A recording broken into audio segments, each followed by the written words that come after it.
Good morning, Africa. Welcome to the Monday edition of Breakfast Central from our new Central Studio, live from Lagos, Nigeria. I am Oluchi in Obong. Well, good morning, Africa. Welcome to the program. My name is Olisa Chukwuma. Today is Monday, the 6th day of September 2021, and it's actually Somholo Day in Eswatini. It is celebrated as the day the country gained independence from the British Empire. And let's begin with a look at the top stories for today, first of all, on the program. We'll start in Guinea, where a coup has ousted President Alpha Condé by the military. And we move to South Africa, where former President Zuma has been released on medical parole. Also, Zamfara State shuts down GSM operators in over 240 base stations in the country. And in entertainment, Drake teases music with Rema. And we'll look at the newspapers from different parts across Africa this morning, right here on Breakfast Central.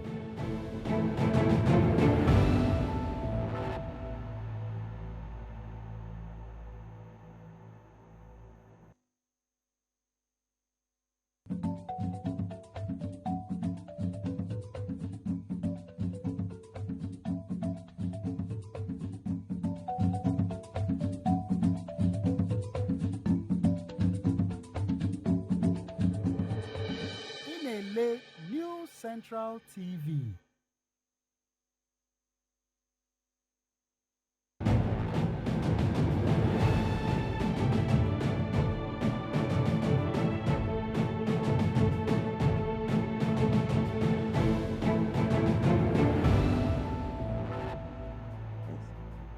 Donc pour ce faire, nous allons dissoudre la Constitution, nous allons dissoudre les institutions. Le gouvernement est dissous. La fermeture des frontières terrestres.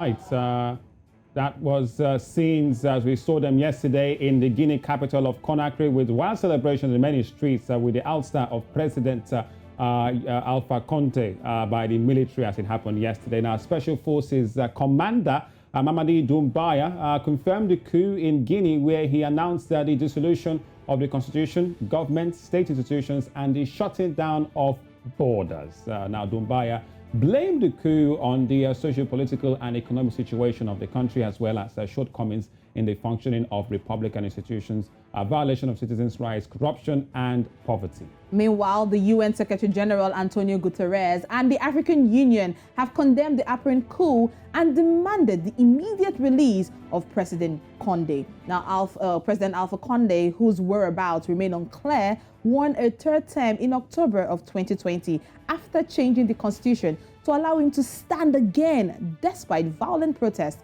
from the opposition.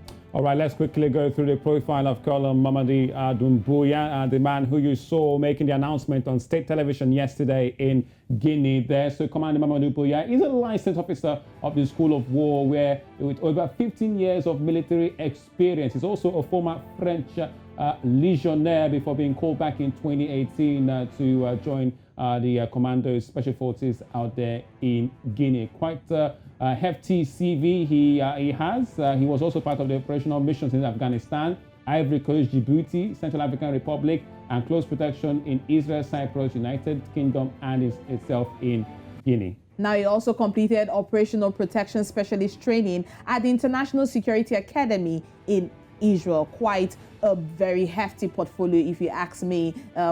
Is what we're looking at. He was also the unit commander, training course at the Infantry Application School. This was in Senegal, and the training of staff officer. This also happened in Libreville, and the Paris War School is also part of his own qualification. Now, he heads the Special Forces group that adapts and improvises to situations that require self-control, risk assessment, and rapid decision making. You have to say quite rapid with the situations we saw yesterday. Colonel Doumbouya also holds a master's degree with 2 bachelor's degrees in defense and industrial dynamics at the Pantheon University Assas in Paris the 2nd. So he was also a legionnaire, as we said earlier, from the French Army until 2018, when he was recalled to Guinea to command the groupment, Special Forces and elite unit of the army. Right, quite an impressive one. He is also a commandant instructor at the Foreign Legion in France. It is this physically impressive Colossus who has the heavy task of supervising this new unit of the Guinean Armed Forces. All right, and meanwhile, the United States government and other world leaders have condemned the apparent coup in Guinea, adding that violence and any extra constitutional measures will only erode Guinea's prospects for peace, stability, and prosperity. Now, let's take a look at the statement by the UN Secretary General Antonio Guterres himself. He's actually put up some quite strong words talking about monitoring the situation in Guinea. Antonio Guterres, the UN Secretary General. Now, he says that he strongly condemns since I've personally been following the situation in Guinea, strongly condemn any takeover of the government by force of Ghana, call for the immediate release of President Alpha Condé. So those are the words of Antonio Guterres. The whereabouts of Condé is yet unclear, but the army did state yesterday that he's under arrest and he's safe and he's healthy. Right, and even in one of the videos that was put out there, he was shown dressed in mufti, and he was asked, I mean, have you been in any way harmed in the past? And he came out and he answered in the negative. So right now, the military has actually told the civil servant in Guinea to return to work today, that everything is under control and a smooth transition is underway. All right, we also hear that according to Colonel Dumbaye, all government officials should report to the Palace du Play in the capital of Guinea, Conakry, to report by 11 a.m. local time in Conakry for a brief meeting. We also hear that the Moroccan team, who are scheduled to play Guinea today in the World Cup qualifier, have been escorted out of Guinea, so no football in Guinea today. Also, a brief we hear out there in Guinea will be issued because we do not know what the situation might ensue. Now, looking at what should know about Alpha Condé, the president, well, we can still call him still president of Guinea. Let's have a brief profile of him for you right here on Breakfast Central. Alpha Also, in addition to that, I mean, the president of Nigeria also came out and gave a statement condemning the act done in Guinea. Now, the Nigerian government is saddened by the apparent coup d'etat that has taken place in the Republic of Guinea today, in clear violation of the ECOWAS protocol on democracy and good governance. Now, the government of Nigeria strongly condemns and rejects any unconstitutional change of government and therefore calls on those behind this coup to restore constitutional order without delay and protect all lives and properties. Now, this is what the spokesperson Ministry of Foreign Affairs has put out there on the 5th of September, which was just yesterday, 2021. All right, so we continue to monitor the situation out there in Guinea, Conakry. So President Alpha Condé, clearly ousted. We saw him yesterday in jeans in a video which was not been verified, but clearly looked like the Alpha Condé, which was being asked about his health and his status. We've seen the Colonel Dumbaye and his forces on live television out there, State TV, talking about his situation. Now, Condé and his son were implicated in corruption scandals, mostly related to ministry industry, and suspected of election rigging, which happened last year. And on the 30th of January 2017, he succeeded Charles Idris Deby as head of the African Union. He was also succeeded by Rwandan President Paul Kagame on the 28th of January. That's back in 2018. Now, on 19th day of July 2011, Condé survived the alleged assassination attempt at the presidential residence that happened. This was some 10 years ago.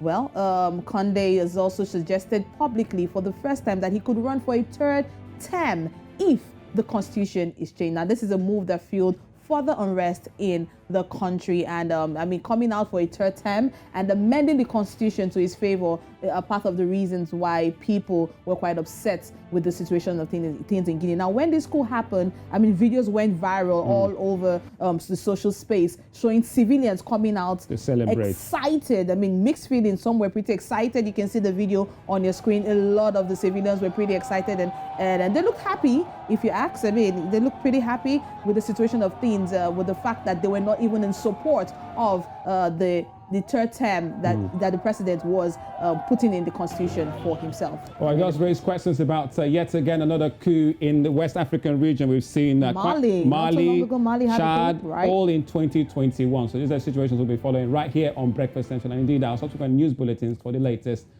from Guinea. All right, more top stories coming right here on the program.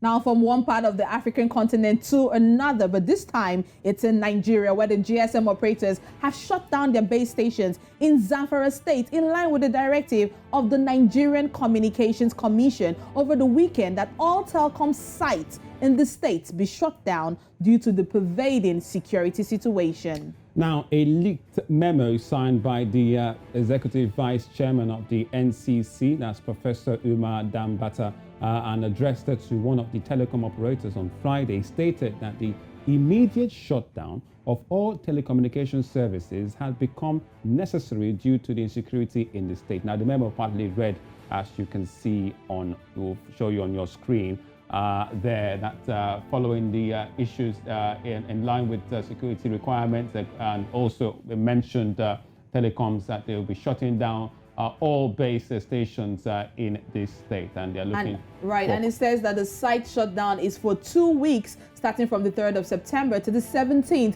of September in the first instance. Now, your urgent action in this regard is required. That is what you're seeing from NCC. That is the Nigerian Communications Commission came out to give that directive in Zamfara State. Now, this does not just include Zamfara, it includes any telecom site that will give telecommunications activity in Zamfara State. It says here that you're aware of the security challenges that Zamfara State has been grappling with for over a decade now. Now, in consideration of the primacy of security as the topmost objective of the state, my administration has, right from day one, decided to tackle the challenges head-on, exploring all available and workable options. All right, so that's another statement from the governor of Zamfara's office. Now, joining us to discuss this development situation, Abuja-based correspondent Amadine Uyi joins us this morning, regular on breakfast. We also have security expert Senator Iruegbu this morning joining us. Gentlemen, good morning. Welcome to Breakfast Central. Now, gentlemen, what benefit is shutting down of base stations to residents of Zamfara State? I will start with you, Amadine. Oluchi, it's a very difficult situation because yesterday morning, one of the regional managers managing one of these telecommunications services called me because he was told that I would have information on the events ongoing in Zamfara. And he was hysterical. He was scared. He said he had so many staff in Zamfara who, as it is now, there's a total blackout. And he's thinking of how to evacuate them. That was just one person. Imagine others who live there, who rely on GSM. You know, communication has become a way of life. So the move might have been instigated by the need to go after these bandits. But was there consultation done?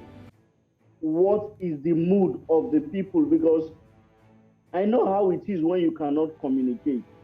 2015, 2014, when I was moving from Biu to Damboa and to Chibok, covering the kidnap crisis, following efforts. The moment we left Biu in Borno State, we were shut out because the telecommunication mast had been destroyed. En route for about 3 or 4 days, I spent within that axis. I had no access to communicating with the outside world. I knew how difficult it was, even for me as a journalist, because at that point, you tell yourself that you are alone on your own. But the irony about it is that these bandits, intelligence reports say that they don't even rely 100% on the telecommunication networks and Nigeria's telecommunication system. A lot of them have satellite phones, so they can still communicate with one another. But some are saying that that move is prompted by the decision because maybe the security agencies feel their mold within their setup to inform these bandits and these criminal elements of any ongoing security situation. But the fear is that we are hoping rather that in all, after this operation, that the residents of that axis, the Northwest, that their lives will return back to normal because communication over the years has been a way of life. And it's going to be very, very difficult for them. All right, Mr. Regbu, we're coming to you right now. As a security expert, Zamfara State has over 200 base stations, and shutting them down means that communication between the assailants will be impossible, even within persons living in the communities. Now, how impactful do you think this will be in curbing the security problems in that state, shutting down base stations? I know the security and intelligence agencies may have their reason for taking this decision, but I know we tried this in the past, but what was the result? Like Ahmadine cited, in Borno State, there was action that was taken to shut down. I think it lasted months, if not up to a year. Yet it didn't stop the activities of the insurgents. It continued because what we end up is doing is punishing the populace, punishing business owners, putting them in the dark. Like Ahmadine cited, these bandits or terrorists, whatever name they are called, because for me they are terrorizing the populace. They don't totally rely on a normal GSM. They have satellite telecommunication system that they use that doesn't rely on our own system. Then they also use radio to communicate. Then thirdly, these communities are boundary states and communities. Sometimes the GSM network of neighboring states, let's say Niger in this instance, if it's in Borno State, you can mention Chad. Sometimes they use it across the boundary, even within those boundary areas in Nigeria to communicate. So whether it will really impact on the activities of these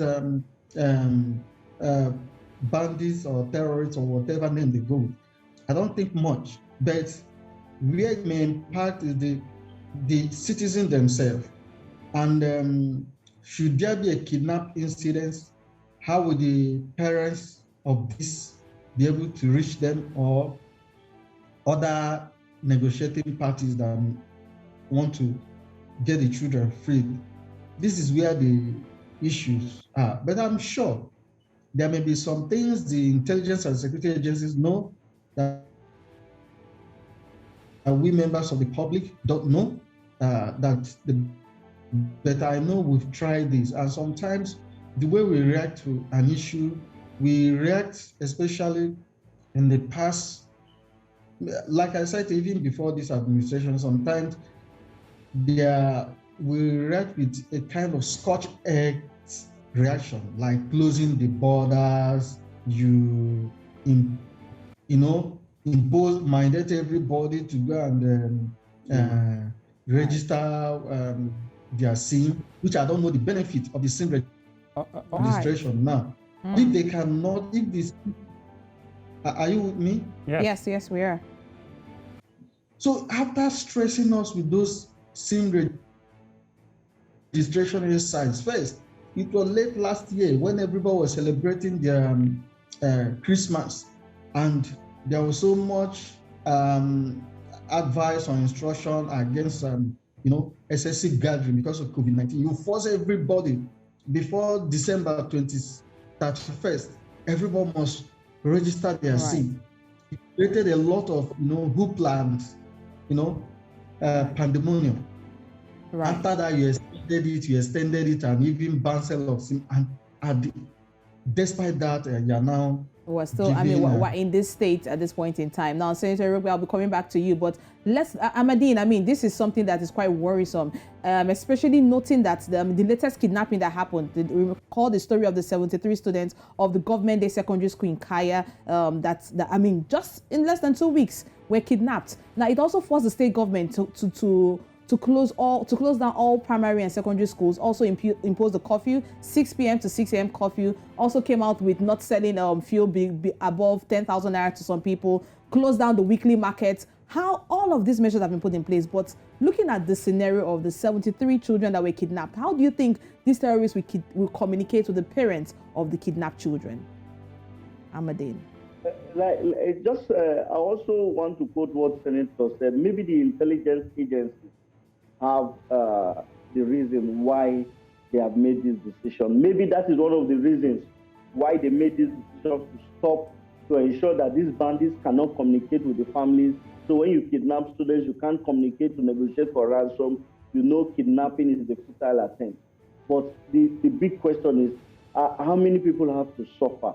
Will you keep on doing this for all states that kidnapping have occurred? You know, I said it here last week when we talked about Zamfara.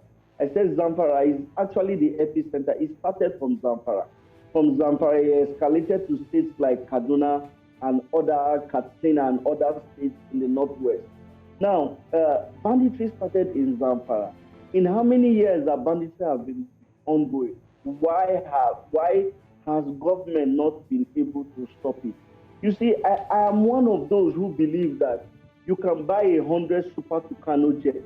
You can buy 100 Mi-35M gunship helicopters.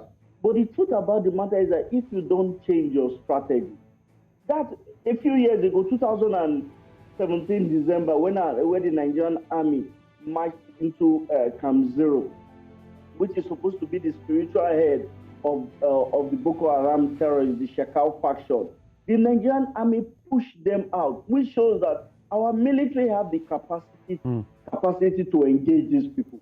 But the moment the Nigerian army pushed them out of Camp Zero, even at a point in time, tried to set up a shooting range within how many months? Because those areas were not occupied. These terrorists moved back to those areas and continued their operation. Now, the problem has been ongoing in Zamfara. Has the federal government ever thought of a first responder mechanism? Because these terrorists, they will ride through people's farmlands. They ride through people's communities. They ride through people's villages to commit whatever act. And at that point in time, nobody stopped them.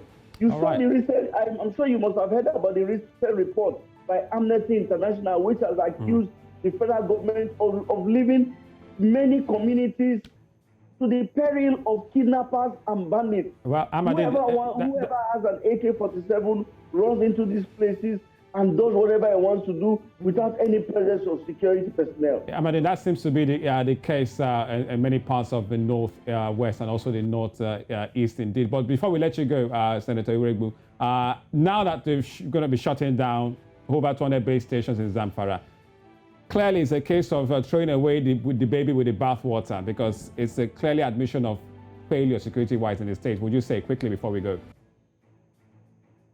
Come again, said? Now that we're going to be shutting down all the base stations in Zamfara, it's a case of throwing away both the baby and the bathwater. So after this, are we going to see an end to all these problems in Zamfara, do you think? I don't think so, unfortunately, but I don't want to be a prophet of doom, but I hope it will. But with experience we've had in the past, which I've cited, it's not the solution. This is just a knee-jerk reaction to me. All right. I don't want to say don't know what they are doing, but from my own observation, if they don't follow it up with other measures, may not achieve the result. All right, thank you so much, gentlemen, for your time. Once again, Abuja correspondent Amadine Uyi and Senator Iregbu, a security expert, coming on Breakfast Central this morning. Right, we're going straight to another top story, this time in South Africa. No time to waste because quite a strange one. South Africa's former president, Jacob Zuma, has been granted medical parole effective as of yesterday. Now, the statements released come just over 2 months after he was incarcerated for contempt of court. Now, Zuma was due to serve a 15-month sentence after he failed to comply with a constitutional court order to appear before the country's State Capture Commission. Now, a statement from the Department of Correctional Services confirmed that Mr. Zuma has been placed on medical parole. Well, joining us this morning, we have a South African correspondent, but before she comes on, I mean, this is a situation that some of us actually saw coming. I mean, the question that a lot of people have been asking is when one is granted medical parole, can the person move on from there? But it seems we have a journalist all the way from South Africa, Candice Bailey. Welcome to the show. Good morning. Right. Now, Candice, what are the reasons for Mr. Zuma being granted medical parole?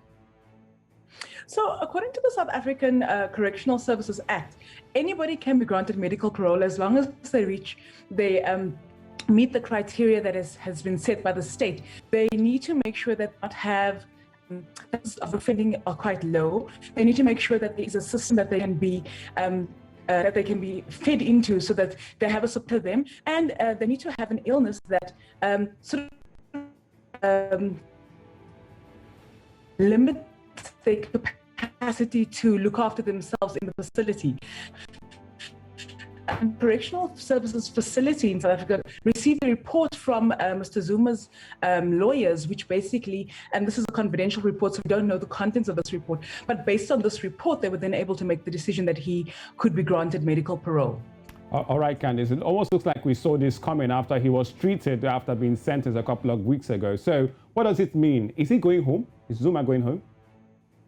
So what we understand at the moment is that he's actually still in hospital. He's still being treated in hospital. We still don't know what the actual condition is that he's being treated for. It's an undisclosed condition, but essentially, theoretically, he's going home. He's going to be able to serve the rest of the remainder of his sentence, which is another 13 months. He'll be able to serve from home.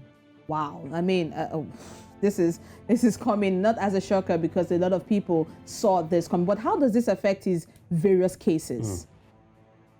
So there are two cases at the moment that Mr. Zuma is involved in. And one is happening in the Pietermaritzburg High Court, and that's his criminal case. So Zuma actually goes before the court on Thursday before this case. Now, his medical condition has actually been an issue in this case for quite a while, because just a couple of last month, in fact, his lawyers said that he was unable to appear before the court because of his medical condition. The court has now asked for a report that explains what his condition is and why he cannot stand trial. And that's quite an important trial. It's a corruption case. He's facing over 700 counts of corruption in that case. Apparently, what we understand is that his lawyers have provided the court with a report that is confidential, so we don't know the contents of it either. But that the court, the NPA, the National Prosecuting Authority in South Africa, has now asked for their own medical expert to examine Mr. Zuma to evaluate his condition. And Mr. Zuma is actually now he's refusing to be examined by the medical expert from the National Prosecuting Authority. Right. So when this case goes to court on Thursday, we are likely to hear arguments for and against as to why he shouldn't be evaluated by the medical, the state's medical expert, and why they say he should be. In terms of his constitutional court case, that's obviously ongoing, and this medical parole does probably give him credence in terms of why he needs a shorter sentence in that case anyway. So I think in both instances, the medical parole that was issued yesterday does give him some sort of leeway to continue. Looks like no chance of him appearing in court on Thursday then, based on his condition. Now, what Candice, quickly before we let you go, has there been any reaction of Jacob Zuma being granted medical parole in the country? Because the last time there was reaction was when he was taken in. Has there been reactions now that he might look like him going home? Any reactions so far?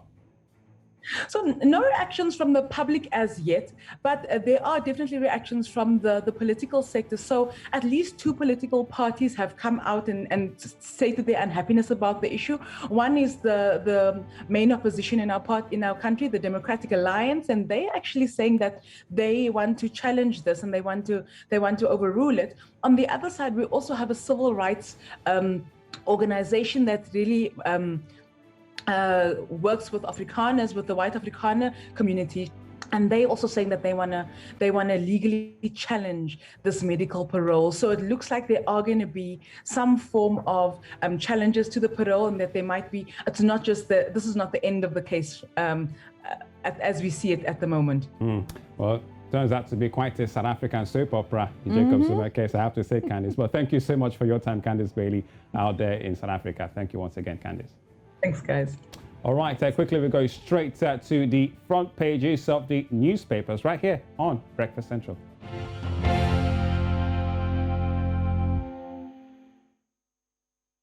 Now Now looking at the papers, we are starting from West Africa, Nigeria. We're looking at the Daily Trust this morning, and the main story talks about BDC, Bureau de Change. Now it says 1 month after BDC operators groan on the CBN's Forex policy. It says that the writer says we have lost 40,000 jobs. APCON comes out to say all of this. Now, also, you can see this picture here.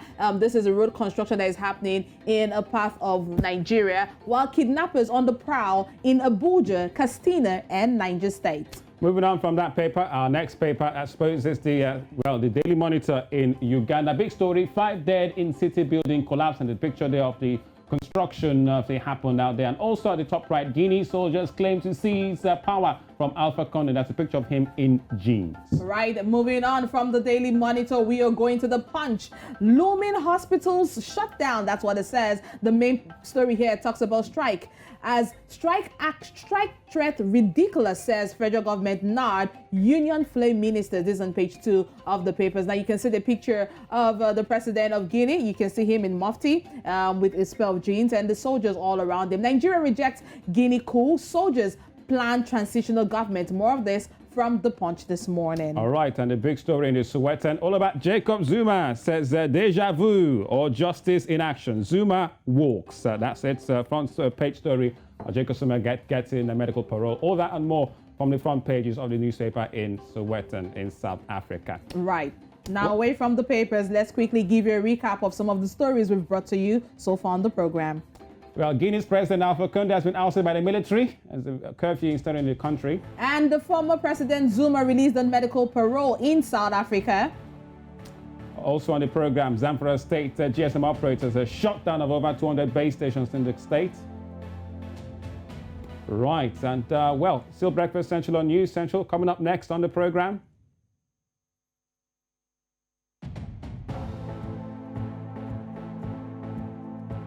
Programs to watch later today on News Central. We'll tell you all about it. And Drake teases music with Rema, all in entertainment. Plus, Tunisia, Afro-Basket champions once again.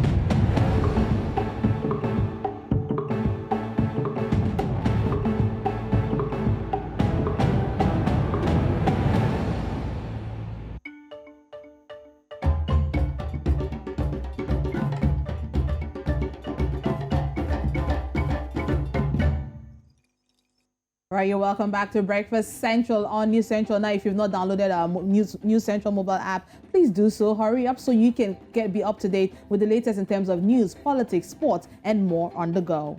Right, we can go now to Zimbabwe, where journalist Nyasha Zashe Ndoro, who wrote this story about corruption at the Zimbabwe Electricity Supply Authority, that is ZISA, is alleged to have been assaulted by some former and current state journalists believed to be on the payroll of the organizational big shots there. Now, in his article published on 3rd September, Nyasha wrote that Sidney Gatta, who is the executive chairman of ZISA, had retrenched several top employees and appointed his relatives who worked for the company during the time of the late former president Robert Mugabe's tenure. Now, it is reported that the assailant demanded to know his sources for the story. Let's now bring in our Zimbabwe correspondent Lala to talk more about this. Good morning, Lala. Now, what's the latest update on this story as regards the journalist?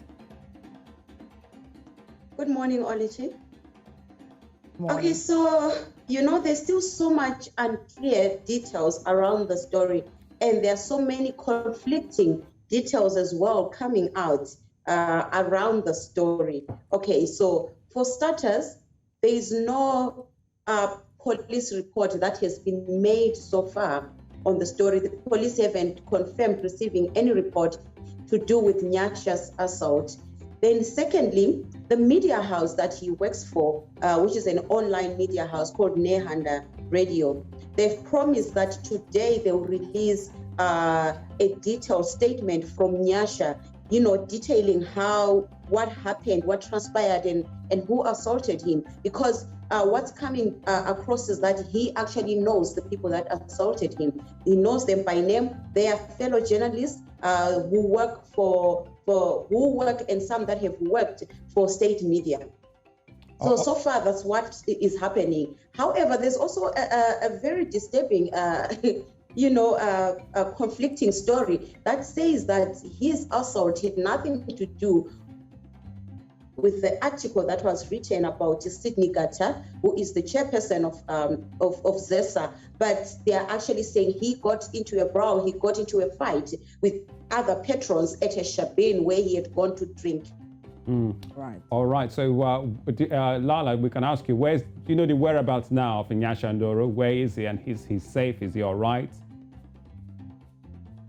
That's also another interesting detail about this whole thing. No one knows where Nyasha is. The general public doesn't know where Nyasha is, and his editor hasn't revealed that information. He tweeted last night and said he has instructed Nyasha to give a detailed statement, which will be published this day, today, Monday, which means he knows where Nyasha is, and most probably Nyasha is at home, but there's no confirmed reports, because earlier on the editor had said Nyasha had gone missing.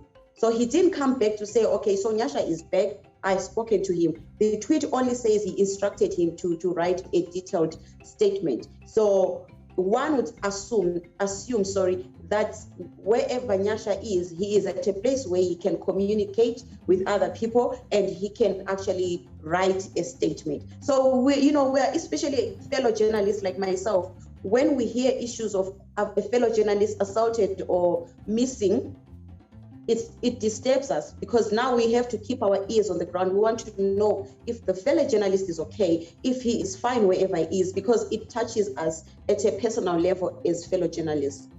All right, talking about journalist freedom after publishing not to get assaulted. But thank you so much, Zimbabwe correspondent Lala Ngwenya, for the latest on that story about Nyasha Ndoro's assault, for publishing a story in the country. Thanks again for your time, Lala. Thank you. Right. Okay. Now from movies, to music. Now the entertainment world has all you need. But to tell us the latest in terms of entertainment, we have Sam Dandy. Good morning, Sam. What's the latest?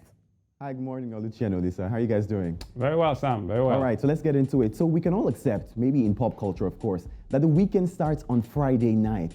And that's how Adekunle Gold and Davido dropped a banger. I'm talking about the official music video for their song titled High. Now, in fact, currently it has well over 700,000 views in just 2 days. Let's not talk any further. Let's watch this.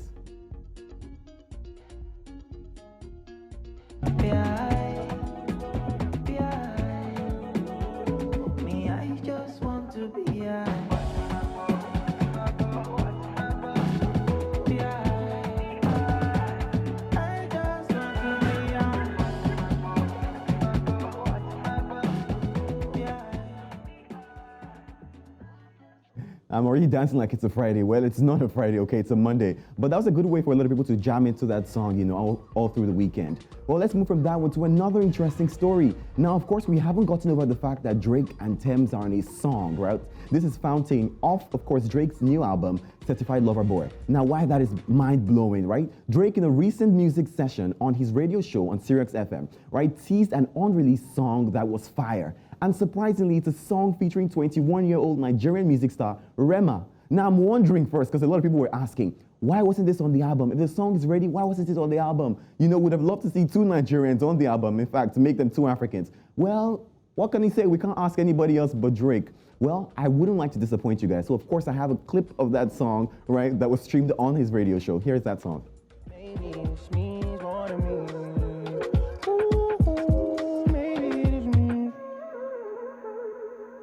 She did play with my energy. Don't stop. You realize that you're messing with a gangster.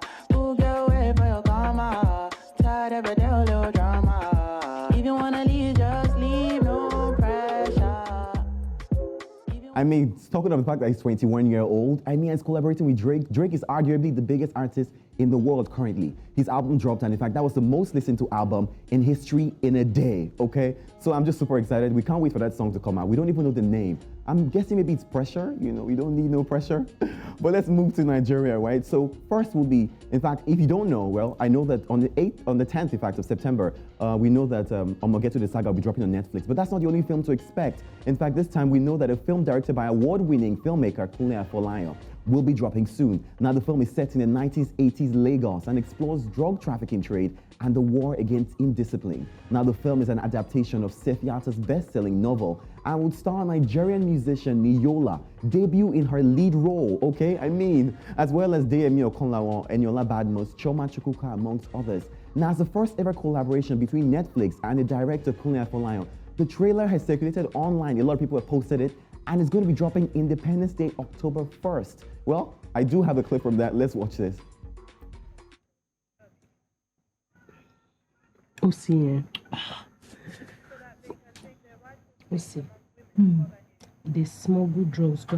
Shh, shout. Calm down, just listen. That's why you take me to money. You dey hear me? No, you know they do them again. They use girls like me and you. You understand? You go swallow the drugs. You go arrange paper more travel overseas. We go, we come back. You understand? And it pay us. Just one trip, and it will pay us $1,500. I no shame. I no shame. You know what they shame me? Poverty. And that same poverty is supposed to make you shame. Now, who would have thought that Niyola could actually act? Now, this is her debut role in playing, of course, the lead role in this film. And to be honest, a lot of people have talked about this film ahead of its release. Of course, from Kemi Adetiba to Muabudu. It's great to see that, you know what, we're doing international collaborations, and we're looking forward to seeing how big this film is going to do. Because, of course, it's Kunle Afolayan. Well, this is not all. In fact, I just got a report that, in fact, Thames is now the most streamed artist on the platform Spotify. Now, in fact, this goes ahead of Wizkid, Mr. Easy, and a lot of other people. And that's not all. In fact, if you didn't know, the MIA Festival happened over the weekend. Now, that's the Made in America.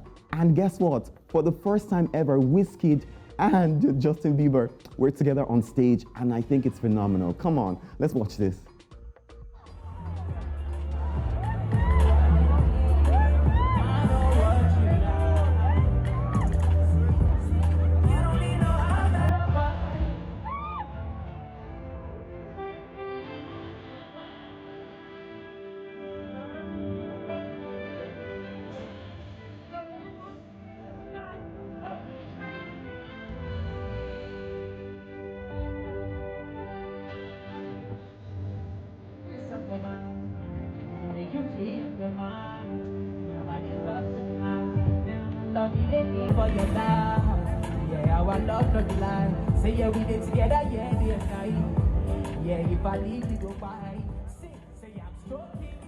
All right, so it's still a brand new week, so I'm looking forward to seeing where this song actually goes on the top charts. Of course, it's still on Billboard's at 13, but it's a new week, so let's see, maybe number 1, because it keeps getting hotter and hotter. Well, so excited to see Wizkid and Justin Bieber on the same stage. Quite an exciting one. It's beautiful to watch. Well, thanks so much, Sam Danny, for the latest when it comes to entertainment. Anytime. Always a pleasure, as always, Sam. Anytime. Well, still watching Breakfast Central on News Central, still to come on the program.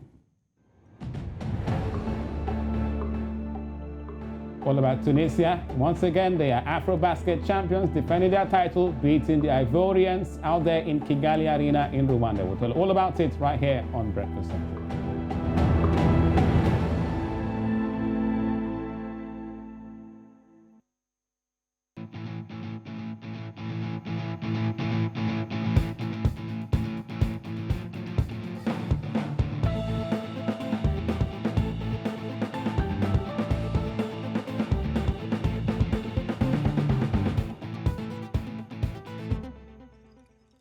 All right, quickly now some sports and updates right here on Breakfast Central. Congratulations to Tunisia. Yes, they are back-to-back AfroBasket champions yet again, 2020-2021. A good victory for the North Africans who beat Rwanda, Ivory Coast 78-75 in Rwanda Kigali Arena to defend their title, which they won back in 2017. Now, Salah Medri led the way with scoring 22 points and Michael Roll also contributing 18 points. But it was Captain Makram Ben Radwan who was named the tournament's most valuable player, and not a bad one for him. And also the Kenyan coach Liz Mills, who was awarded a good one for leading a team out there in the tournament. So the trial marks the back-to-back success for the North Africans, who have had the good ones to achieve these feats, achieved by Angola, Senegal, and Egypt. And look at that, the president of Rwanda, Paul Kagame, always a constant present throughout the games out there in Kigali, and Tunisia are champions. So earlier on Sunday, Senegal took third after beating Cape Verde 86-73 out there with the good points for the likes of Georgie Deng, who scored 30. Now let's go to some international football, not starting from Africa, but this time in CONMEBOL South America. A strange one, a big game, Brazil versus Argentina, right? Yeah, the game was halted just after 5 minutes of play. Why? Because some Brazilian officials entered the pitch to stop the football match, citing COVID-19 protocols were disrupted by the Argentinian players who flew in from England. Now in Brazil, coming from the UK means you're on the red list of the people coming from a COVID-19 quote-unquote country. So the likes of Lo Celso and also Romero were the players. Some of them started the game, and the likes of Messi also there, but they disrupted the game just after 5 minutes. It was quite a farcical one. Bizarre scenes out there in Sao Paulo when it happened. So they wanted to eject and deport the Argentinian players. Well, the game has now been suspended. FIFA says that they will be adding further details to follow in due course, but it only means that the game will not hold. And Brazil, just had to organize a friendly, more like a training friendly after that one, because Argentina and Brazil, that match could not hold any longer. Well, let's talk about matches as we saw. Results for you from the African continent yesterday in terms of World Cup qualifications. A few of the results that we can get for you so far. So good were the likes of Rwanda against Kenya finishing 1-1, Gabon against Egypt finishing 1-1, and also Togo against Namibia, 1-0 victory for the Namibians away from home today. There will be other matches involving the likes of Djibouti and Niger. Also, quickly, Tokyo Paralympics has come and gone, so which means it's also over. So no more Paralympics, it's all finished up. It bid farewell with lots of fireworks display in the Japanese capital after 12 days of sporting achievement, record-shattering performances after the COVID pandemic year. It has all come and gone. So congratulations to the athletes who have won medals for their various countries in the Paralympic Games. And congratulations to Nigeria for taking fourth place in the Paralympics. Right, so before we wrap up the show, here are some programs you can catch up on later today on News Central. At 1 p.m. West African time is Beyond the Continent. And at 5:30 p.m. West African time, we have E Central. And at 7 p.m., Village Square Africa. Lots to follow through tonight. You don't want to miss it.